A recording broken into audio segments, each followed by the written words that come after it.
ನರನ ರೂಪದಲ್ಲಿ ಹರನ ಆಗಮನ.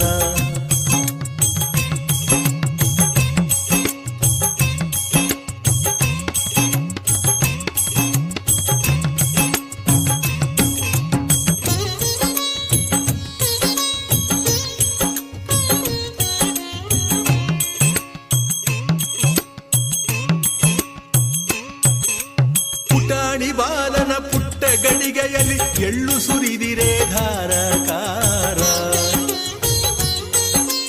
ಇಂದು ತೇಗಿತು ಆ ಜನಸಾಗರ, ಶಾಂತಿ ನೀಡಿತು ಶುಭ ಸಂಕ್ರಾಂತಿ. ಗರಗಳ ಮಡಿವಾಳಪ್ಪ ಹರಸಿದ ಕಾಣಬಂದ ಶಿಶುನಾಳ ಶರೀಫ. ಪರಮ ಪೂಜ್ಯ ಗೋವಿಂದ ಸ್ವಾಮಿಗಳು ವರ ಕಬೀರರು ಸೇವೆಗೈದರು. ನರನ ರೂಪದಲ್ಲಿ ಹರನ